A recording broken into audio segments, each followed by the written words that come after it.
प्रिय भक्तजन, क्या आपने कभी यह अनुभव किया है कि सोमवार के दिन भगवान महादेव की यह पावन व्रत कथा यदि सच्चे मन, श्रद्धा और विश्वास के साथ सुन ली जाए तो जीवन के गहरे से गहरे दुख, भय, मानसिक अशांति, रोग, बाधाएं और दुर्भाग्य धीरे धीरे स्वयं समाप्त होने लगते हैं। प्रिय भक्तों, आज का यह सोमवार कोई साधारण दिन नहीं है। यह वह दिव्य और कल्याणकारी दिवस है जो स्वयं देवों के देव महादेव को समर्पित है। भगवान भोलेनाथ, जो करुणा, त्याग, शक्ति और संहार के अधिपति हैं, अपने भक्तों पर असीम कृपा बरसाते हैं।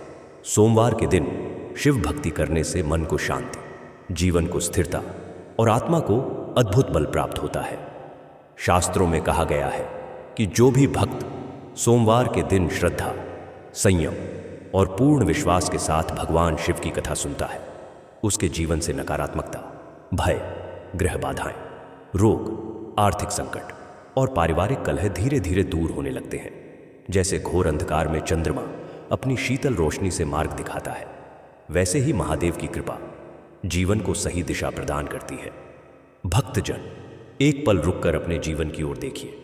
कभी मन बिना कारण बेचैन रहता है, कभी मेहनत के बाद भी सफलता दूर दिखाई देती है, कभी घर में शांति नहीं रहती और कभी ऐसा लगता है मानो भाग्य साथ छोड़ चुका हो।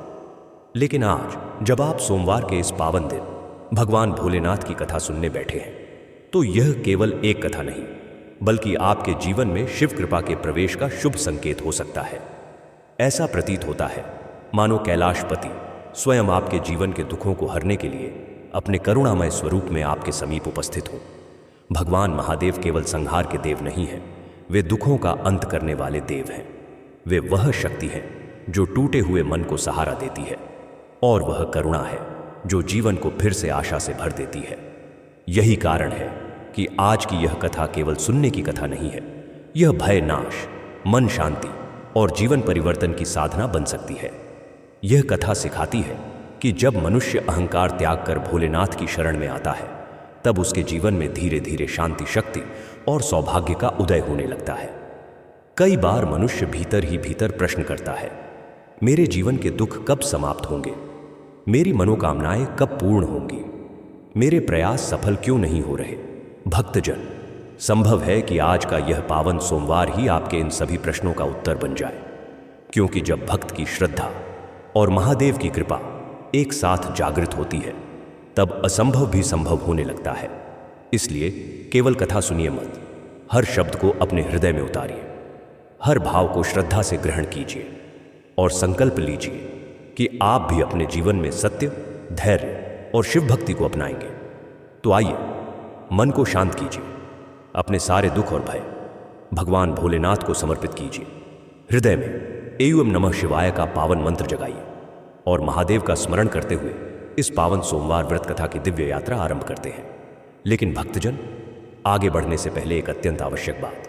सोमवार की यह पवित्र कथा केवल सुनने के लिए नहीं होती, यह जीवन को शिवमय, सुखमय और कल्याणकारी बनाने के लिए होती है। मान्यता है कि जो व्यक्ति शिव कथा को अधूरा छोड़ देता है, वह उसके पूर्ण फल से वंचित रह जाता है। इसलिए निवेदन है कि आज की इस कथा को अंत तक अवश्य सुनें। हो सकता है कथा का कोई एक संदेश, कोई एक व्रत नियम या महादेव का कोई एक आशीर्वाद आपके जीवन से दुख, भय और अभाव को सदा के लिए दूर कर दे।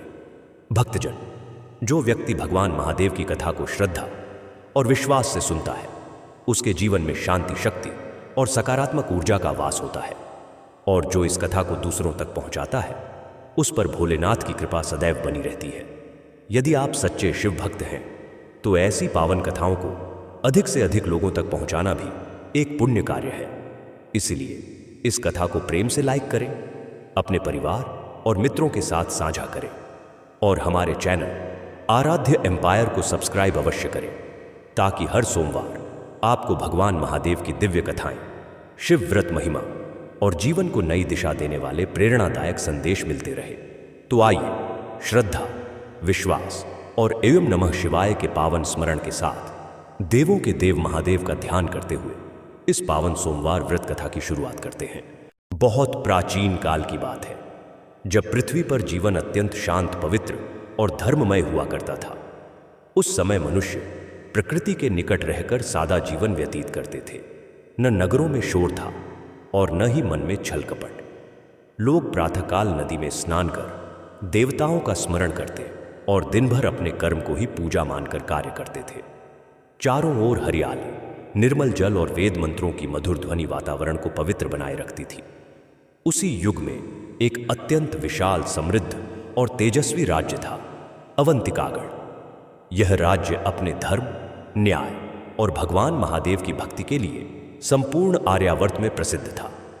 राज्य की सीमा में प्रवेश करते ही विशाल मंदिरों की घंटियों की ध्वनि सुनाई देती थी और ऐसा प्रतीत होता था मानो स्वयं कैलाशपति महादेव की कृपा इस भूमि पर सदैव बनी रहती हो।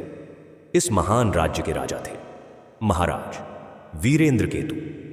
वे अत्यंत वीर, पराक्रमी और तेजस्वी शासक थे। युद्ध भूमि में उनका सामना करने का साहस बड़े बड़े योद्धाओं में भी नहीं था, किंतु जितने वे रणभूमि में कठोर थे, उतने ही अपनी प्रजा के प्रति दयालु, न्यायप्रिय और करुणामयी थे। वे अपनी प्रजा को अपने परिवार के समान मानते थे और प्रत्येक निर्णय धर्म और न्याय के आधार पर लेते थे। महाराज की 2 रानियां थीं। पहली रानी का नाम था महारानी मृणालिनी। वे अत्यंत सरल, शांत और भगवान महादेव की अनन्य भक्त थीं। उनका हृदय दया, सेवा और भक्ति से परिपूर्ण था। वे प्रतिदिन ब्रह्म मुहूर्त में उठकर महल के प्राचीन मंदिर में जाकर भगवान भोलेनाथ का अभिषेक करती, शिवलिंग पर गंगाजल, बेलपत्र और धतूरा अर्पित करती तथा ओम नमः शिवाय का जप करती थीं। प्रत्येक सोमवार को वे कठोर व्रत रखती और समस्त राज्य की सुख समृद्धि के लिए प्रार्थना करती। महारानी मृणालिनी सदैव निर्धनों को अन्न दान करती, साधु संतों की सेवा करती और रोगियों की सहायता करती थीं। उनकी मधुर वाणी और विनम्र स्वभाव के कारण समस्त राज्य की प्रजा उनसे अत्यंत प्रेम करती थी। वे प्रतिदिन महादेव से प्रार्थना करती, हे नीलकंठ, अपने आशीर्वाद से मेरे राज्य को सदैव सुरक्षित रखें, प्रजा को सुखी रखें और मेरे स्वामी को धर्म के मार्ग पर अडिग बनाए रखें।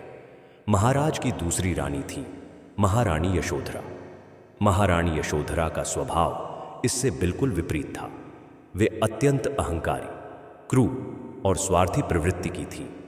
उन्हें न तो प्रजा के दुखों से कोई सरोकार था और न ही भगवान की भक्ति में उनकी कोई आस्था थी। वे अपने सौंदर्य और वैभव पर अत्यधिक गर्व करती और महल के सेवकों के साथ कठोर व्यवहार करती थीं। वे प्रायः महारानी मृणालिनी का उपहास उड़ाते हुए कहती, यह पूजा पाठ और व्रत केवल मूर्खों का काम है। संसार धन और शक्ति से चलता है, न कि इन मंत्रों और घंटियों से। वे निर्धनों को तुच्छ समझती और छोटी छोटी बातों पर कठोर दंड देने में तनिक भी संकोच नहीं करती थीं। उनके इस व्यवहार से महल के सेवक और राज्य की प्रजा उनसे भयभीत रहती थी। महाराज वीरेंद्र केतु अपनी पहली रानी मृणालिनी के गुणों से अत्यंत प्रसन्न रहते थे, परंतु महारानी यशोधरा के स्वभाव से भीतर ही भीतर चिंतित भी रहते थे। वे अनेक बार उन्हें समझाते, रानी, सच्चा वैभव सोने चांदी में नहीं बल्कि प्रजा के प्रेम और भगवान के आशीर्वाद में छिपा होता है। किंतु यशोधरा के मन पर इन बातों का कोई प्रभाव नहीं पड़ता था। अवंतिकागढ़ राज्य में कुल 32 ग्राम और अनेक कस्बे थे। उन्हीं में से एक छोटा सा कस्बा था नंदीपुर। यह कस्बा अपने प्राचीन मंदिर, हरियाली और शांत वातावरण के लिए प्रसिद्ध था। यहाँ के लोग अत्यंत परिश्रमी, ईमानदार और भगवान महादेव के भक्त थे। नंदीपुर में एक गरीब कुम्हार रहता था जिसका नाम था हरिदास। हरिदास अत्यंत मेहनती और सच्चा मनुष्य था, परंतु भाग्य ने उसे अधिक सुख नहीं दिया था। उसके पास थोड़ी सी भूमि और मिट्टी के बर्तन बनाने का छोटा सा काम था, जिससे परिवार का भरण पोषण बड़ी कठिनाई से होता था। हरिदास अपने परिवार के साथ एक छोटी सी कच्ची झोपड़ी में रहता था। उसके परिवार में उसकी पत्नी देवकी, पुत्र माधव और पुत्री गौरी थी। माधव लगभग 20 वर्ष का एक युवा था। वह अपने पिता की भांति ही परिश्रमी और सरल स्वभाव का था। घर की कठिन परिस्थितियों को देखकर उसने कम आयु में ही अपने पिता का हाथ बटाना प्रारंभ कर दिया था। वह प्रतिदिन प्रातःकाल अपने पिता के साथ नदी किनारे से मिट्टी लाता और दिन भर मेहनत कर बर्तन बनाता था। हरिदास और माधव दोनों दिन रात परिश्रम करते, परंतु उनकी आर्थिक स्थिति में कोई विशेष सुधार नहीं हो पाता था। दूसरी ओर देवकी घर के समस्त कार्य संभालती थी। वह अत्यंत धैर्यवान और धार्मिक स्त्री थी, जो हर परिस्थिति में अपने परिवार को संभाल कर रखती थी। उनकी पुत्री गौरी भी अपनी माता की सहायता करती। वह नदी से पानी भरकर लाती, भोजन बनाने में हाथ बटाती और प्रतिदिन मंदिर में दीपक जलाने जाती थी। किंतु उनके जीवन की सबसे बड़ी कठिनाई था उस कस्बे का साहूकार भानुदेव सेठ। भानुदेव सेठ अत्यंत लालची और निर्दयी व्यक्ति था। उसे गरीबों की पीड़ा से कोई सरोकार नहीं था। वह निर्धनों को ऊंचे ब्याज पर धन उधार देता और समय पर आरण न चुका पाने पर उनकी भूमि और घर छीन लेता था। गरीब लोग उसके भय से सदैव सहमे रहते थे। वह लोगों की मजबूरी का लाभ उठाकर उन्हें और अधिक कष्ट देता था। एक दिन महाशिवरात्रि का पावन पर्व आने वाला था। पूरे अवंतिकागढ़ राज्य में उत्सव की तैयारियां प्रारंभ हो चुकी थीं। मंदिरों को फूलों और दीपकों से सजाया जा रहा था। हर ओर हर हर महादेव की गूंज सुनाई दे रही थी। महारानी मृणालिनी ने घोषणा करवाई कि इस वर्ष महाशिवरात्रि का उत्सव अत्यंत भव्य रूप से मनाया जाएगा और राज्य का कोई भी व्यक्ति भूखा नहीं रहेगा। किंतु उसी समय नंदीपुर में भयंकर सूखा पड़ गया। खेत सूख गए, कुएं खाली हो गए और लोगों के सामने भोजन का संकट खड़ा हो गया। हरिदास का परिवार भी भूख और निर्धनता से जूझने लगा। ऊपर से भानुदेव सेठ अपने आरण का पैसा मांगकर उन्हें प्रताड़ित करने लगा। एक दिन क्रोधित होकर भानुदेव सेठ हरिदास की झोपड़ी पर पहुंचा और बोला, यदि 3 दिनों के भीतर मेरा धन नहीं लौट आया तो मैं यह झोपड़ी और तुम्हारी भूमि दोनों छीन लूंगा। यह सुनकर देवकी और गौरी भय से रोने लगी। किंतु हरिदास ने हाथ जोड़कर कहा, सेठ जी, थोड़ा समय और दे दीजिए। भगवान भोलेनाथ अवश्य हमारी सहायता करेंगे। भानुदेव सेठ हंसते हुए बोला, तुम्हारा महादेव अब तुम्हें बचाने नहीं आएगा। इतना कहकर वह वहां से चला गया। उस रात पूरा परिवार भूखा ही सो गया। किंतु हरिदास की आस्था महादेव पर अटल बनी रही। अगले दिन प्रातःकाल वह नंदीपुर के प्राचीन मंदिर पहुंचा और शिवलिंग के सामने बैठकर आंखों में आंसू लिए प्रार्थना करने लगा, हे भोलेनाथ, अब केवल आपका ही सहारा है। उस दिन मंदिर में हरिदास अकेला था। चारों ओर गहरी शांति थी। दीपक की लौ बिना किसी वायु के भी स्थिर जल रही थी, मानो स्वयं भगवान उसकी रक्षा कर रहे हो। हरिदास ने आंखें बंद की और अपने प्राणों की समस्त पीड़ा शिवलिंग के चरणों में उड़ेल दी। उसने कहा, हे महाकाल, मुझे धन नहीं चाहिए, वैभव नहीं चाहिए, बस इतनी कृपा करो कि मेरे बच्चों को भूखा न सोना पड़े। मेरी गौरी की आंखों में आंसू देखकर मेरा हृदय फट जाता है। आप तो भोले हैं, आप तो दयालु हैं, क्या आप अपने इस दीन भक्त की पुकार नहीं सुनेंगे? हरिदास के ये शब्द पत्थर की दीवारों से टकराकर वापस नहीं आए। वे सीधे कैलाश की ऊंचाइयों तक पहुंचे। भगवान महादेव, जो संसार के प्रत्येक कण में व्याप्त हैं, जो समस्त प्राणियों के हृदय में निवास करते हैं, उन्होंने अपने इस निष्ठावान भक्त की पुकार सुन ली। उसी क्षण कैलाश पर्वत पर एक विचित्र घटना हुई। भगवान शिव ध्यान में बैठे थे। माता पार्वती उनके समीप बैठी कुछ पुष्पों की माला गूंथ रही थी।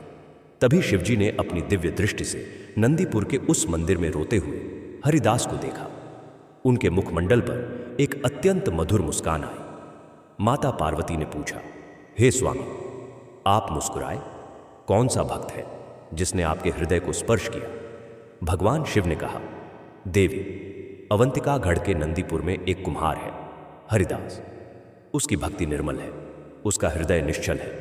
वह धन नहीं मांग रहा, वह केवल अपने बच्चों की भूख मिटाने की प्रार्थना कर रहा है। ऐसा भक्त दुर्लभ है, मुझे उसकी सहायता करनी होगी। माता पार्वती ने हाथ जोड़कर कहा, स्वामी, आप जो उचित समझें करें, किंतु एक बात और है। उस राज्य में महारानी यशोधरा का अहंकार बढ़ता जा रहा है और भानुदेव सेठ जैसे अनेक लोग निर्धनों को सताते हैं। क्या इन सब का भी उद्धार नहीं होना चाहिए? भगवान शिव ने गहरी सांस ली और कहा, देवी, इसीलिए तो मैं स्वयं जाने का विचार कर रहा हूं, किंतु मैं प्रत्यक्ष रूप से नहीं जाऊंगा। मैं एक सन्यासी का वेश धारण करूंगा और हरिदास के परिवार को वह मार्ग दिखाऊंगा जो उनके जीवन को सदा के लिए बदल दे। और इस यात्रा में माता लक्ष्मी की भी आवश्यकता होगी, क्योंकि जहां भक्ति हो और धर्म हो, वहां माता लक्ष्मी की कृपा स्वतः होती है। इतना कहकर भगवान शिव ने एक वृद्ध सन्यासी का रूप धारण किया। उनके मस्तक पर भस्म का तिलक, हाथ में एक दंड, कंधे पर एक कमंडल और शरीर पर गेरुए वस्त्र। उनका रूप ऐसा था जैसे हजारों वर्षों की तपस्या ने किसी साधारण व्यक्ति को असाधारण बना दिया हो। उनकी आंखों में एक ऐसी दीप्ति थी जो सामान्य मनुष्यों में नहीं होती। वह दीप्ति थी साक्षात परमेश्वर की उपस्थिति की। उनके साथ एक और साधु थे। यह थे नंदीश्वर, जो वास्तव में नंदी के अंश से प्रकट एक दिव्य सत्ता थे। वे भी सन्यासी के वेश में थे, युवा, तेजस्वी और प्रसन्नमुख। दोनों सन्यासी धीरे धीरे नंदीपुर की ओर चले। नंदीपुर का मार्ग जंगल से होकर जाता था। उस जंगल में पीपल और बरगद के विशाल वृक्ष थे, जिनकी जड़ें धरती में गहरे उतरी थीं। पक्षियों का कलरव वातावरण को मधुर बना रहा था। किंतु जैसे ही वे नंदीपुर की सीमा में प्रवेश करने लगे, उन्होंने देखा कि चारों ओर उदासी छाई हुई थी। खेतों में धूल उड़ रही थी, कुओं में पानी नहीं था और लोगों के चेहरों पर चिंता और भय के भाव स्पष्ट दिखाई दे रहे थे। वृद्ध सन्यासी, जो वास्तव में स्वयं महादेव थे, ने एक बूढ़ी माई को रास्ते में पानी ढोते देखा। उन्होंने पास जाकर पूछा, माई, इस गांव में इतनी उदासी क्यों है? क्या बात है? बूढ़ी माई ने दीर्घ निश्वास लेकर कहा, बाबा, क्या बताऊं? इस बार सूखे ने सब कुछ बर्बाद कर दिया। फसल नहीं हुई, पानी नहीं है और ऊपर से भानुदेव सेठ रोज आकर लोगों का धन मांगता है। हरिदास कुम्हार का परिवार तो 3 दिनों से भूखा है। बेचारे रोज मंदिर जाते हैं और भगवान से प्रार्थना करते हैं। सन्यासी ने माई को धन्यवाद दिया और सीधे उस मंदिर की ओर चल पड़े जहां हरिदास बैठा प्रार्थना कर रहा था। मंदिर के द्वार पर पहुंचकर वृद्ध सन्यासी ने भीतर झांका। हरिदास अभी भी शिवलिंग के सामने सिर झुकाए बैठा था। उसके आंसू सूख गए थे, किंतु उसकी मुद्रा में एक अटूट विश्वास झलक रहा था। वह धीरे धीरे ओम नमः शिवाय का जप कर रहा था।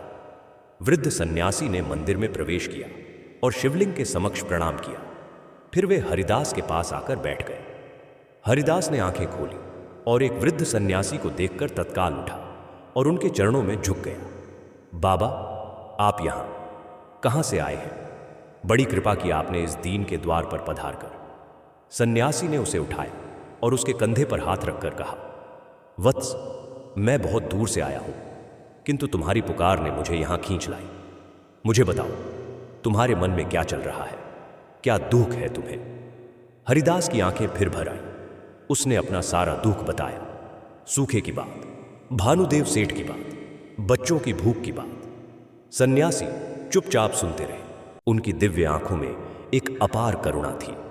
जब हरिदास चुप हुआ तो सन्यासी ने मधुर स्वर में कहा, वत्स, जो भगवान शिव का सच्चा भक्त होता है उसे कभी अकेला नहीं छोड़ते भोलेनाथ।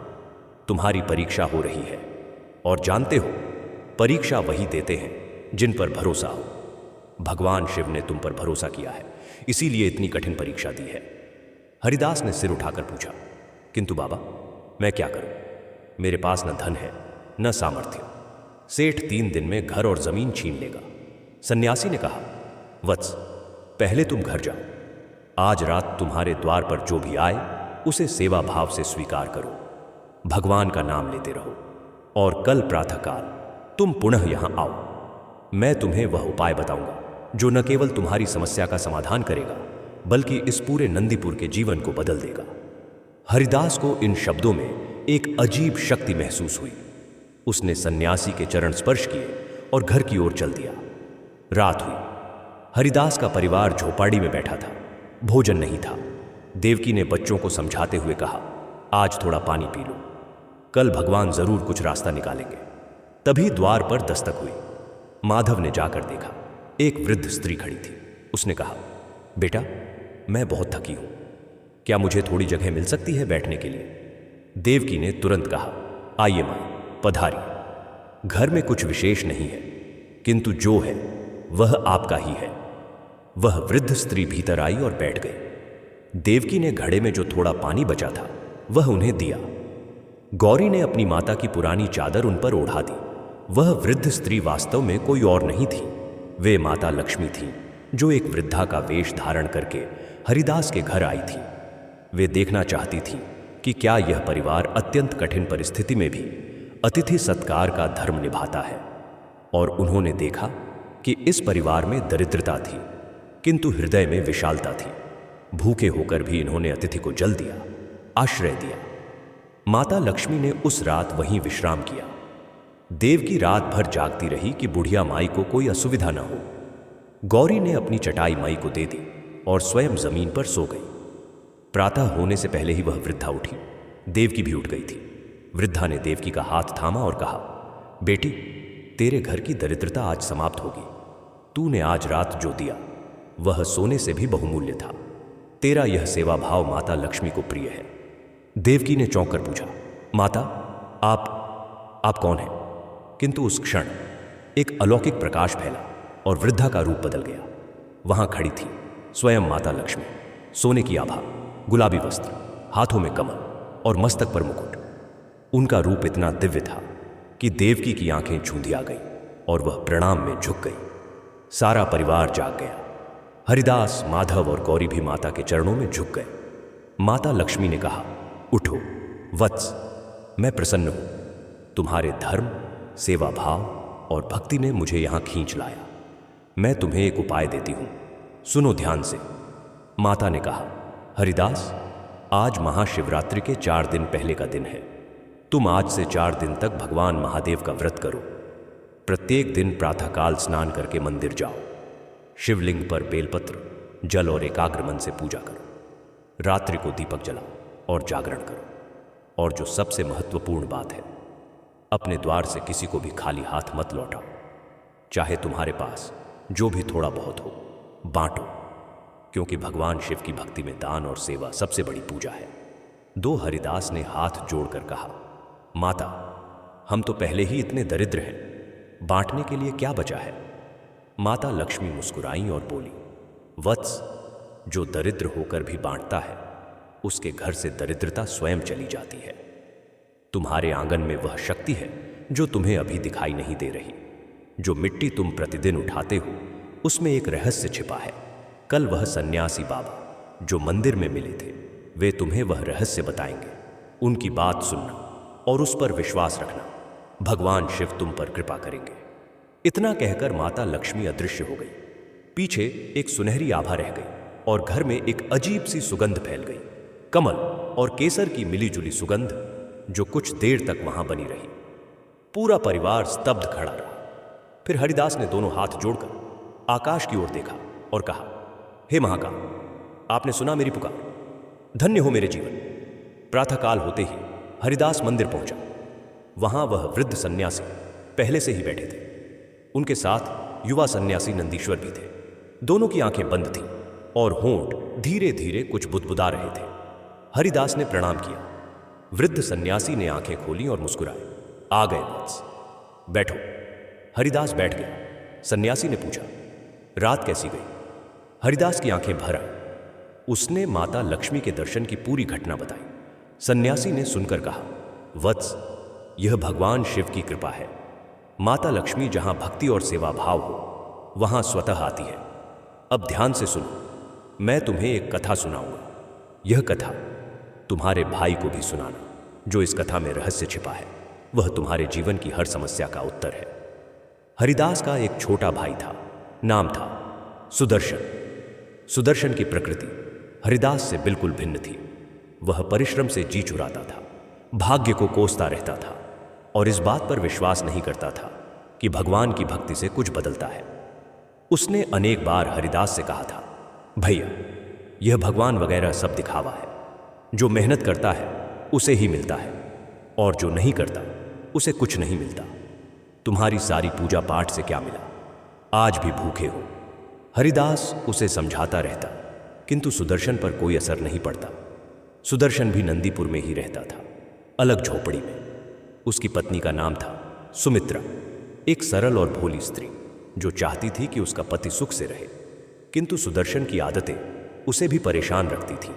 हरिदास सन्यासी के शब्द सुनकर उठा और सुदर्शन के घर की ओर चला।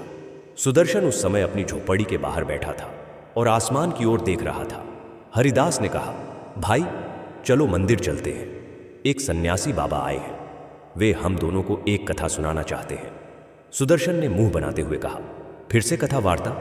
भैया, इन कथाओं से पेट नहीं भरता।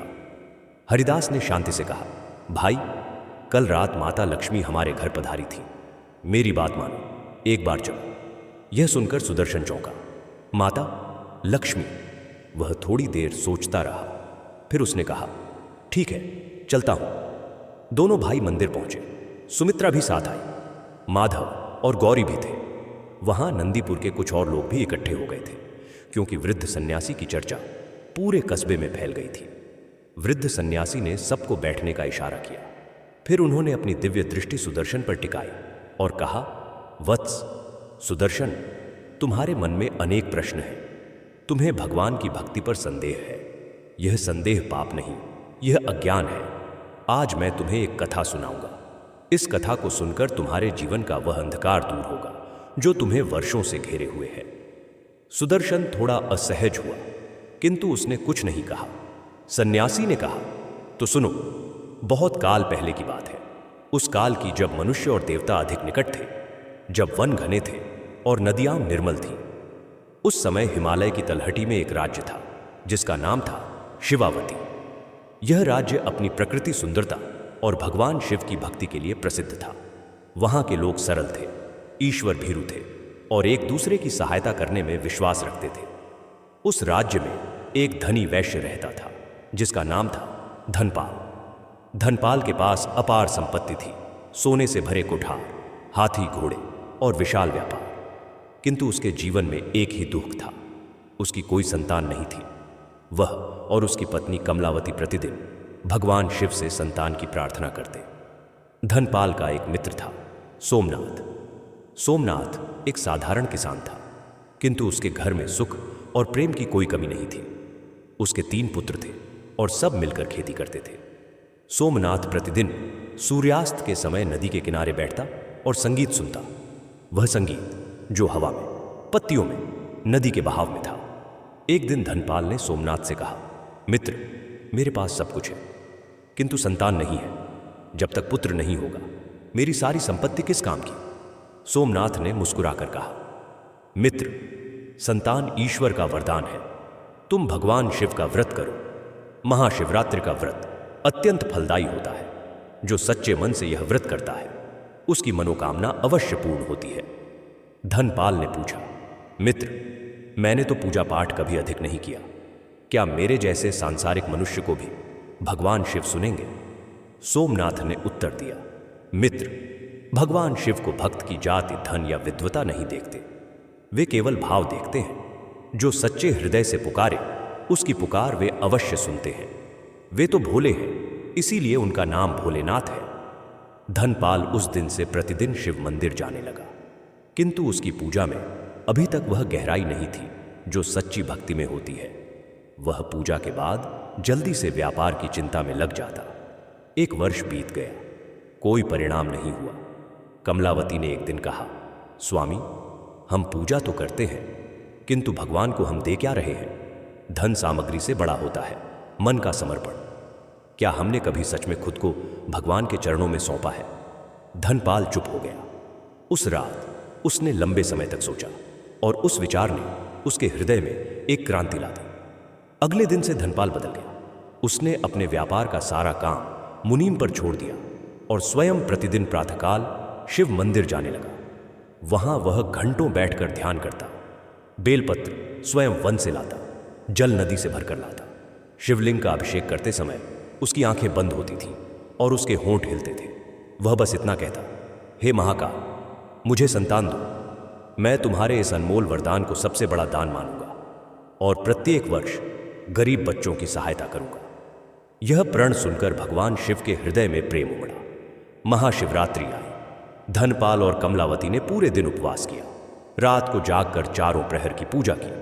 पहले प्रहर में जल से अभिषेक, दूसरे प्रहर में दूध से, तीसरे प्रहर में घी से और चौथे प्रहर में शहद से। हर प्रहर में बेलपत्र, धतूरा, भांग और पुष्प चढ़ाए और प्रत्येक प्रहर में भगवान शिव के नाम का जप किया। जब प्रातःकाल हुआ और सूर्य की पहली किरण शिवलिंग पर पड़ी तो धनपाल को अचानक एक अद्भुत अनुभूति हुई। उसे लगा जैसे किसी ने उसके सिर पर प्रेम से हाथ रखा हो। उसने आंखें खोली, कोई नहीं था, किंतु उसके हृदय में एक अपार शांति और आनंद का संचार हुआ। उसकी आंखें भर आईं, किंतु वे दुख के आंसू नहीं थे, वे कृतज्ञता के आंसू थे। उसी दिन से कमलावती के स्वास्थ्य में परिवर्तन आने लगे और कुछ महीनों बाद उन्हें संतान का समाचार मिला।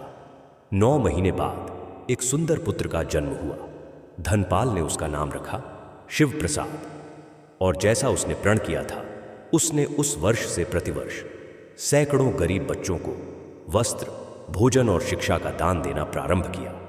सन्यासी ने थोड़ा रुककर सुदर्शन की ओर देखा। सुदर्शन की आंखें अब पहले जैसी नहीं थीं, उनमें कुछ भीगापन आ गया था। सन्यासी ने कहा, वत्स, यह कथा यहां समाप्त नहीं होती। धनपाल के जीवन में एक और महत्वपूर्ण मोड़ आया जो तुम्हें जानना चाहिए। जब शिव प्रसाद बड़ा हुआ तो वह अत्यंत मेधावी, सुंदर और शिवभक्त निकला। उसने अपने पिता के समस्त व्यापार को और अधिक विस्तार दिया, किंतु धन का उपयोग कभी दिखावे में नहीं किया। वह प्रतिदिन शिव मंदिर जाता, गरीबों को भोजन कराता और विद्वानों का सत्कार करता। एक दिन एक यात्री उनके नगर में आया। वह यात्री अत्यंत थका हुआ और भूखा था। शिव प्रसाद ने उसे अपने घर बुलाया, भोजन कराया और विश्राम दिया। अगले दिन जब वह जाने लगा तो उसने शिव प्रसाद का हाथ थामा और कहा, पुत्र, मैं एक साधारण यात्री नहीं हूं। मैं तुम्हारी परीक्षा लेने आया था और तुम उत्तीर्ण हुए।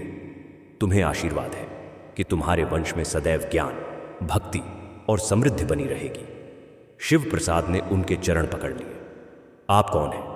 वह यात्री मुस्कुराया और बोला, मैं वही हूं जिसके नाम की माला तुम प्रतिदिन जपते हो। इतना कहकर वह अदृश्य हो गया।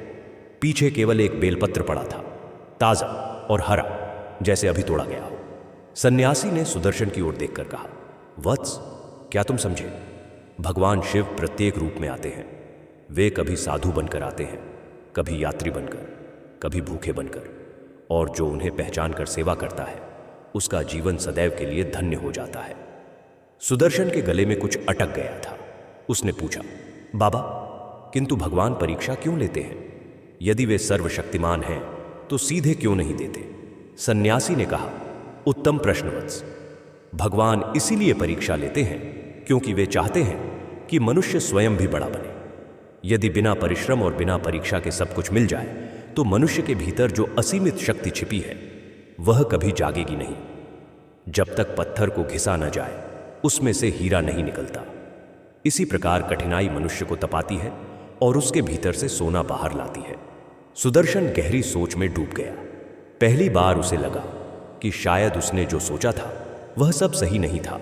सन्यासी ने फिर कहा, अब मैं तुम्हें इस कथा का दूसरा भाग सुनाता हूं। यह भाग और भी महत्वपूर्ण है। उसी काल में शिवावती राज्य में एक राजा था, महाराज अशोक वर्मा। वह अत्यंत शक्तिशाली था, किंतु उसके जीवन में एक विचित्र विकार था। वह स्वयं को ईश्वर से भी ऊंचा मानता था। वह कहता था, मेरी शक्ति ही मेरा ईश्वर है। जिस दिन मैं कमजोर पड़ूंगा उस दिन ईश्वर को मान लूंगा। उसके राज्य में सुख था, समृद्धि थी, किंतु धर्म का अभाव था। राज्य के मंदिर उपेक्षित पड़े थे, साधु संत आदर नहीं पाते थे। प्रजा भय से भगवान का नाम लेती थी, प्रेम से नहीं। एक दिन महाराज अशोक वर्मा शिकार पर निकले। वे घने जंगल में बहुत दूर तक चले गए। उनके सेवक पीछे रह गए। अचानक उनका घोड़ा एक दलदल में फंस गया। घोड़ा जितना निकलने की कोशिश करता उतना और धंसता जाता। महाराज ने पूरी शक्ति लगाई, किंतु घोड़ा नहीं निकला। शाम ढलने लगी, जंगल में अंधेरा फैलने लगा। महाराज के सेवकों को भी उनका पता नहीं था। पहली बार अशोक वर्मा को भय का अनुभव हुआ, वह भय जो मृत्यु के निकट होने पर होता है। तभी दूर से एक दीपक की लौ दिखी। एक वृद्ध सन्यासी उस मार्ग से जा रहे थे। महाराज ने पुकारा, हे साधु, सहायता करो। सन्यासी आए। उन्होंने देखा एक राजा दलदल में फंसा था, भयभीत और असहाय। सन्यासी ने शांत भाव से एक मोटी लकड़ी उठाई और घोड़े के नीचे लगाई। फिर उन्होंने राजा से कहा, घोड़े की लगाम को इस दिशा में खींचो। महाराज ने किया और घोड़ा धीरे धीरे बाहर आ गया। महाराज ने सांस ली और सन्यासी की ओर देखा। सन्यासी वृद्ध थे, दुर्बल काया थी, किंतु उनकी आंखें असाधारण थीं। उनमें एक प्रकाश था जो महाराज को कहीं और ले जाता प्रतीत हो रहा था। महाराज ने कहा, साधु, तुमने आज मेरी प्राण रक्षा की, मुझसे जो चाहो मांगो। सन्यासी मुस्कुराए और बोले, राजन, मुझे कुछ नहीं चाहिए, किंतु तुमसे एक प्रश्न पूछना है। जब तुम दलदल में फंसे थे, उस समय तुम्हारी शक्ति कहाँ थी? उस समय तुम्हारा राज्य, तुम्हारी सेना, तुम्हारा धन, ये सब कहाँ थे? महाराज के मुंह से उत्तर नहीं निकला। सन्यासी ने आगे कहा, राजन, उस समय तुम्हारे पास केवल एक चीज बची थी, जीवन की इच्छा और किसी से सहायता मांगने की विनम्रता। यह विनम्रता ही ईश्वर की सबसे बड़ी शक्ति है। जो विनम्र है उसे ईश्वर कभी अकेला नहीं छोड़ते। महाराज कुछ देर चुप रहे, फिर उन्होंने पूछा, साधु, तुम कौन हो? सन्यासी ने कहा, मैं एक साधारण यात्री हूं, किंतु यदि तुम सच जानना चाहते हो तो आज रात मेरे साथ जंगल में रुको। मैं तुम्हें एक कथा सुनाऊंगा जो तुम्हारे जीवन को बदल देगी। महाराज सहमत हो गए। जंगल में एक छोटी सी अग्नि जलाई गई। सन्यासी ने जो कथा सुनाई वह इस प्रकार थी। एक समय की बात है, स्वर्ग में एक देव था जिसका नाम था चित्रसेन। चित्रसेन अत्यंत सुंदर, शक्तिशाली और विद्वान था, किंतु उसमें एक दोष था, अहंकार। वह सोचता था कि वह स्वर्ग का सबसे श्रेष्ठ देव है और किसी के आगे झुकने की आवश्यकता नहीं। एक दिन नारद मुनि स्वर्ग में आए और उन्होंने चित्रसेन से कहा, देव, मैंने सुना है कि तुम अत्यंत शक्तिशाली हो, किंतु क्या तुम एक कार्य कर सकते हो? चित्रसेन ने गर्व से कहा, नारद मुनि, मैं कुछ भी कर सकता हूं, क्या चाहते हो? नारद मुनि मुस्कुराए और बोले, धरती पर नंदीग्राम नाम का एक गांव है। वहां एक वृद्ध किसान है जिसका नाम है रामदास। वह अत्यंत दुखी है, क्या तुम उसकी सहायता कर सकते हो? चित्रसेन ने हंसकर कहा, एक साधारण किसान की सहायता, यह तो अत्यंत तुच्छ काम है, मैं यह कर सकता हूं। नारद ने कहा, किंतु शर्त यह है कि तुम्हें मनुष्य के रूप में जाना होगा, बिना किसी दिव्य शक्ति के, बस एक साधारण मनुष्य बनकर। चित्रसेन ने सोचा, एक साधारण मनुष्य बनकर भी मैं किसान की सहायता कर लूंगा, यह क्या कठिन है। वह धरती पर आया एक साधारण युवक के रूप में, न दिव्य शक्ति न अलौकिक बल, बस एक साधारण मनुष्य। जब वह नंदीग्राम पहुंचा तो उसने देखा रामदास का खेत पानी के अभाव में सूख रहा था। उसके पास बैल नहीं थे। उसके पड़ोसियों ने उसकी कोई सहायता नहीं की। चित्रसेन ने रामदास के पास जाकर कहा, काका, मैं तुम्हारी सहायता करना चाहता हूं। रामदास ने थके हुए स्वर में कहा, बेटा, तू कौन है? यहां कोई किसी की सहायता नहीं करता। चित्रसेन ने कहा, काका, मुझे तुम्हारे खेत में काम करने दो, मैं बदले में कुछ नहीं चाहता। रामदास हैरान हुआ, किंतु उसने स्वीकार किया। चित्रसेन ने काम शुरू किया, किंतु उसे जल्दी ही समझ आया कि एक साधारण मनुष्य के लिए यह काम कितना कठिन था। दिन भर पानी ढोना, मिट्टी खोदना, भूख लगने पर कुछ न मिलना, यह सब करते हुए पहली बार उसे एहसास हुआ कि धरती के मनुष्यों का जीवन कितना कठिन है। 3 दिन बाद खेत में थोड़ी हरियाली आने लगी। रामदास की आंखों में आंसू आ गए। उसने चित्रसेन का हाथ थामा और कहा, बेटा, तूने जो किया वह कोई स्वार्थ के बिना किया। तेरे जैसे व्यक्ति इस दुनिया में कम होते हैं। भगवान तुझे आशीर्वाद दे। चित्रसेन के हृदय में पहली बार एक अजीब भाव उठा।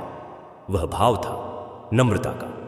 पहली बार उसे एहसास हुआ कि जो शक्ति स्वर्ग में उसके पास थी वह तो केवल ईश्वर की दी हुई थी। यदि ईश्वर न देता तो वह भी इसी साधारण मनुष्य जैसा था। वह स्वर्ग लौटा। नारद मुनि मुस्कुरा रहे थे। चित्रसेन ने कहा, नारद मुनि, आपने मुझे यह क्यों करवाया? नारद ने कहा, देव, शक्ति होने पर अहंकार आना स्वाभाविक है, किंतु जब तुमने बिना शक्ति के भी सेवा की तो तुमने जाना कि सेवा का भाव शक्ति से नहीं, हृदय से आता है, और जो हृदय से सेवा करता है उसके पास शक्ति सदैव बनी रहती है। सन्यासी ने यहां रुककर महाराज अशोक वर्मा को देखा। राजा की आंखें अब उतनी उग्र नहीं थीं। उनमें एक विचार का भाव था। महाराज ने कहा, साधु, यह कथा तो देवताओं की है, मुझ जैसे राजा का इससे क्या संबंध? सन्यासी ने कहा, राजन, संबंध यही है कि तुम भी चित्रसेन जैसे ही हो। तुम्हारे पास शक्ति है, राज्य है, सेना है, किंतु अहंकार ने तुम्हें अंधा कर दिया है। आज दलदल में तुम अकेले थे। न सेना थी, न शक्ति थी, न धन था। उस समय केवल एक वृद्ध सन्यासी ने तुम्हारी सहायता की।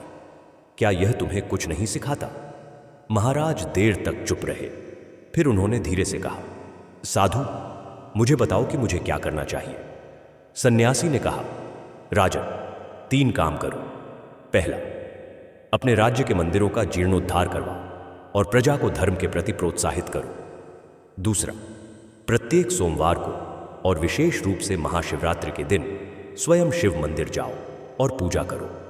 तीसरा, अपने राज्य के निर्धनों की सहायता करो। जो राजा प्रजा को सुखी रखता है, उसका राज्य सदैव समृद्ध रहता है। महाराज ने प्रण किया, मैं यह तीनों काम करूंगा। अगले दिन सुबह जब सेवक आए और उन्होंने महाराज को ढूंढा, तो महाराज एक पीपल के पेड़ के नीचे बैठे थे। उस सन्यासी के साथ नहीं, वह जा चुके थे। महाराज के हाथ में एक बेलपत्र था और उनके चेहरे पर एक अजीब शांति। महाराज राजधानी लौटे। उन्होंने तत्काल राज्य के सभी मंदिरों की मरम्मत का आदेश दिया। खुद महाशिवरात्रि के दिन नंगे पांव मंदिर गए और पूजा की। प्रजा हैरान थी। वह राजा जो कभी मंदिर नहीं गया था, आज नंगे पांव, सिर झुकाए भगवान शिव के सामने खड़ा था। उस दिन से महाराज अशोक वर्मा बदल गए। उनका अहंकार पिघल गया। उनके राज्य में धर्म, न्याय और करुणा का राज्य आ गया। प्रजा ने उन्हें प्रेम से याद किया और इतिहास में उनका नाम उन राजाओं में लिखा गया जिन्होंने अपने जीवन में सच्चा परिवर्तन किया। सन्यासी ने यहां कथा समाप्त की। नंदीपुर के मंदिर में बैठे सुदर्शन की आंखों से आंसू बह रहे थे। सुमित्रा का हाथ उसके हाथ में था। हरिदास अपने भाई को देख रहा था। सुदर्शन ने धीमे स्वर में कहा, बाबा, मैं समझ गया, मैं गलत था। सन्यासी ने उसके सिर पर हाथ रखा और कहा, वत्स, गलती स्वीकार करना सबसे बड़ी शक्ति है, और जो अपनी गलती स्वीकार कर लेता है उसे भगवान शिव सदैव क्षमा करते हैं। वे तो भोले हैं।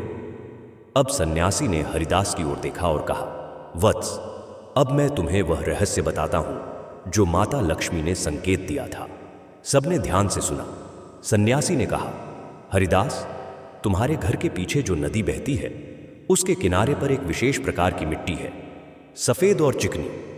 इस मिट्टी से जो बर्तन बनते हैं, वे साधारण मिट्टी से बने बर्तनों से कहीं अधिक टिकाऊ और सुंदर होते हैं।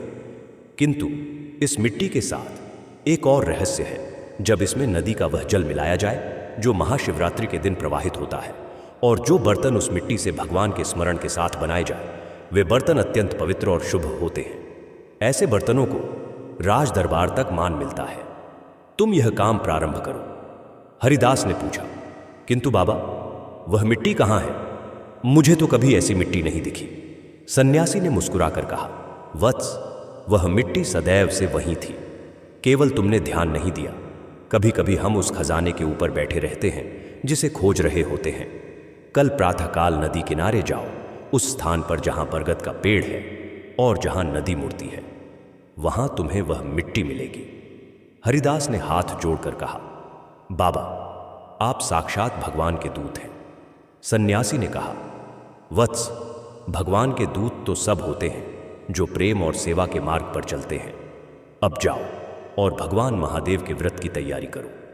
महाशिवरात्रि में 4 दिन बाकी हैं। इन 4 दिनों में प्रतिदिन पूजा करो, उपवास करो और एक काम अवश्य करो, प्रतिदिन किसी न किसी की सहायता करो, चाहे वह सहायता कितनी भी छोटी हो। सबने प्रणाम किया।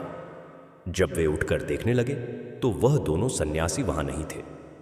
मंदिर में केवल शिवलिंग की मूर्ति थी।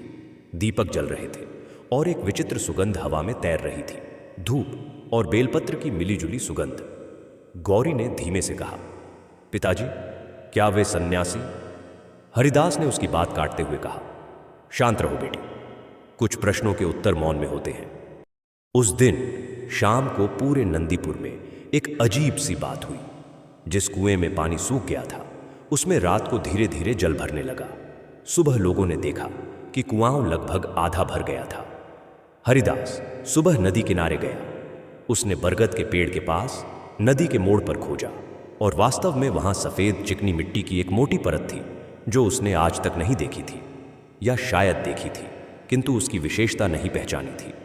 उसने मिट्टी हाथ में ली वह असाधारण रूप से चिकनी और मुलायम थी। उसके मन में एक विश्वास जागा। वह कुछ मिट्टी घर ले आया और उसी दिन काम शुरू किया। माधव ने पिता के साथ मिलकर उस मिट्टी से बर्तन बनाने शुरू किए। दोनों ने भगवान महादेव का नाम जपते हुए काम किया।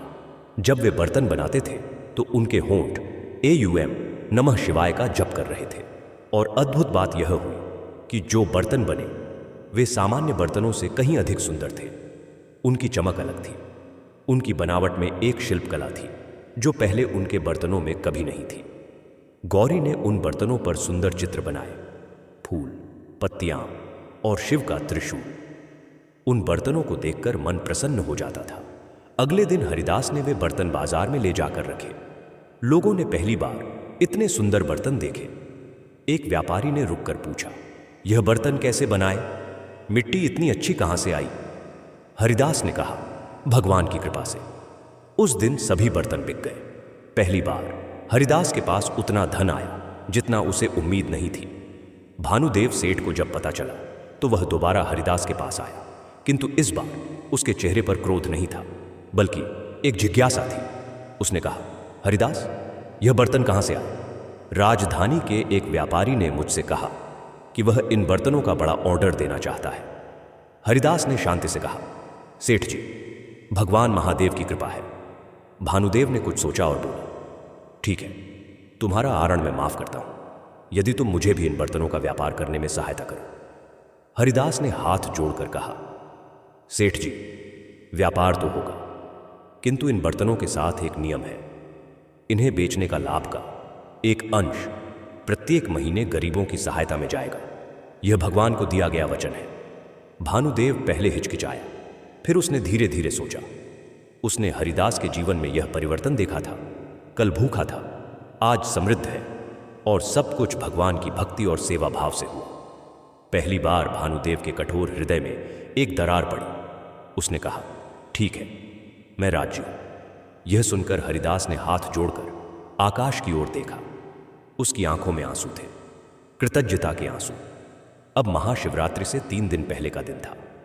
हरिदास के घर में अब भोजन की कमी नहीं थी। देवकी ने दोनों वक्त भोजन बनाया और थोड़ा सा अलग निकाल कर कहा, यह पड़ोसियों के लिए जो अभी भी दुख में हैं। माधव वह भोजन लेकर 3-4 घरों में गया जहां अभी भी कठिनाई थी। उन लोगों ने जब भोजन मिला तो उनकी आंखें भर आईं। एक वृद्ध स्त्री ने माधव का हाथ थामकर कहा, बेटा, भगवान तुझे सुखी रखे। माधव मुस्कुराकर वापस आ गया। उसने घर आकर मां से कहा, मां, आज बहुत अच्छा लगा। इतना अच्छा पहले कभी नहीं लगा था। देवकी ने उसे गले लगाया और कहा, बेटा, यही भगवान की सच्ची पूजा है। दूसरों के चेहरे पर जब मुस्कान आती है हमारी वजह से, तो उसमें भगवान का दर्शन होता है। महाशिवरात्रि से 2 दिन पहले नंदीपुर में एक अद्भुत घटना हुई। वह वृद्ध सन्यासी जो मंदिर में आए थे, वे दोबारा प्रकट हुए। इस बार रात को नंदीपुर के कुछ लोगों ने उन्हें नदी किनारे देखा। वे बैठे थे और उनके आसपास एक हल्की सी आभा थी। किसी ने जाकर देखा, वे सन्यासी नहीं थे। वहां केवल एक बेलपत्र पड़ा था, हरा और ताजा। अगले दिन नंदीपुर में बादल आए और पहली बार उस सूखे में वर्षा हुई, हल्की हल्की, प्रेम से, जैसे आकाश ने धरती को आलिंगन किया हो। लोग घर से बाहर निकल आए। बच्चे वर्षा में नाचने लगे। वृद्ध लोगों ने आकाश की ओर हाथ जोड़े। हर हर महादेव की ध्वनि नंदीपुर में गूंज उठी। हरिदास वर्षा में भीगते हुए खड़ा रहा और रोता रहा। देवकी और गौरी भी उसके पास आई। माधव भी था। वे सब भीगते रहे और हंसते रहे और रोते रहे। वह मिश्रित भाव जो तब होता है जब जीवन में बहुत लंबे संघर्ष के बाद राहत मिलती है। सुदर्शन और सुमित्रा भी वर्षा में आए। सुदर्शन ने हरिदास का हाथ थामा और बोला, भैया, माफ करना, मैंने बहुत गलत सोचा। अब मैं भी भगवान महादेव का व्रत करूंगा। हरिदास ने अपने भाई को गले लगाया। उस क्षण में 2 भाइयों के बीच की दूरी मिट गई। महाशिवरात्रि आई। उस दिन पूरे नंदीपुर में एक नया उत्साह था। भानुदेव सेठ स्वयं मंदिर में आए। उनकी पत्नी भी थी। उन्होंने शिवलिंग पर जल चढ़ाया, शायद पहली बार उनके जीवन में। हरिदास, माधव, सुदर्शन, देवकी, गौरी और सुमित्रा सब ने मिलकर पूजा की। चारों प्रहर जागरण हुआ। मंदिर में दीपक इतने जले कि पूरा मंदिर प्रकाशमान हो गया। भजन और कीर्तन की ध्वनि पूरी रात गूंजती रही। प्रातःकाल जब पूजा संपन्न हुई और सूर्य का प्रकाश शिवलिंग पर पड़ा तो हरिदास के हृदय में एक अपार शांति थी। उसने शिवलिंग की ओर देखा और धीरे से कहा, हे भोलेनाथ, मैं धन्य हूं। उसी दिन राजधानी से एक राजदूत आया। उसने कहा, महारानी मृणालिनी ने आदेश दिया है कि नंदीपुर के विशेष बर्तन राजमहल में आएंगे और उन बर्तनों को बनाने वाले कारीगर को राजमहल में सम्मान के साथ बुलाया जाए। हरिदास और माधव राजधानी पहुंचे। महारानी मृणालिनी ने उन्हें स्वयं स्वागत किया। उन्होंने कहा, मैंने सुना है कि ये बर्तन भगवान के नाम से बने हैं। ऐसे बर्तन राजमहल के मंदिर में पूजा के लिए प्रयोग होंगे। हरिदास की आंखें भर आईं। उसने कहा, मां, यह भगवान की कृपा है। महारानी ने उन्हें पर्याप्त धन दिया और राजमहल से नियमित ऑर्डर का आश्वासन दिया। जब वे वापस आए तो नंदीपुर में खुशी का माहौल था। किंतु इस सब के बीच एक और बात हुई जो बेहद महत्वपूर्ण थी। महारानी यशोधरा ने जब सुना कि एक साधारण कुम्हार के बर्तनों को राजमहल में स्थान मिला तो उन्हें क्रोध आया। उन्होंने कहा, यह क्या तरीका है, एक गरीब कुम्हार के बर्तन राजमहल में? महारानी मृणालिनी ने शांति से कहा, देवी, वे बर्तन भगवान के नाम से बने हैं। उनमें भक्ति है और जहां भक्ति है वहां कोई छोटा बड़ा नहीं। महारानी यशोधरा ने उपहास करते हुए कहा, भक्ति से बर्तन बनते हैं, यह सब ढोंग है। उसी रात एक विचित्र घटना हुई। महारानी यशोधरा को नींद नहीं आई। वे बार बार करवटें बदलती रहीं। आधी रात को उन्हें एक स्वप्न आया। उन्होंने देखा कि एक विशाल प्रकाशमान मंदिर में माता लक्ष्मी बैठी है। उनकी आंखें सीधे यशोधरा को देख रही हैं। माता ने कहा, यशोधरा, तुम्हारे हृदय में कठोरता है। तुम सोचती हो कि धन और शक्ति ही सब कुछ है, किंतु जानती हो जहां अहंकार होता है वहां से मैं दूर चली जाती हूं और जहां मैं नहीं वहां सच्चा सुख भी नहीं। यशोधरा ने स्वप्न में ही पूछा, माता, मुझे क्या करना होगा? माता लक्ष्मी ने कहा, एक काम करो, कल प्रातःकाल उठो और बिना किसी को बताए, बिना किसी दिखावे के किसी एक निर्धन के घर जाओ और उनकी सहायता करो। यह छोटा सा कार्य तुम्हारे हृदय को बदल देगा। यशोधरा की नींद खुली। उनका हृदय विचित्र रूप से धड़क रहा था।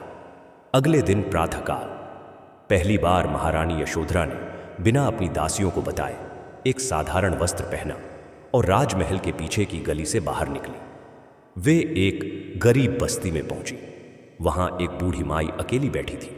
उनके पास न भोजन था न कोई सहायक। यशोधरा ने पहले हिचकिचाहट महसूस की, फिर उन्होंने माई के पास जाकर पूछा, माई, क्या मैं तुम्हारे लिए कुछ कर सकती हूं? माई ने ऊपर देखा। एक सुंदर स्त्री खड़ी थी। माई को क्या पता था कि यह रानी है। उन्होंने कहा, बेटी, बस थोड़ा पानी मिल जाए। यशोधरा ने स्वयं घड़े में पानी लाकर माई को दिया। माई ने पानी पिया और कहा, बेटी, भगवान तुझे खुश रखे। उस क्षण यशोधरा के हृदय में कुछ हुआ। जो बात कोई उपदेश नहीं कर सका वह एक बूढ़ी माई के 2 शब्दों ने कर दिया। उनकी आंखों में आंसू आ गए।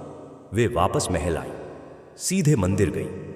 पहली बार भगवान शिव के सामने हाथ जोड़कर खड़ी हुई, न दिखावे के लिए न किसी को दिखाने के लिए, बस खुद के लिए। उन्होंने धीमे से कहा, हे महादेव, मुझे माफ करो, मैं बहुत अहंकारी थी।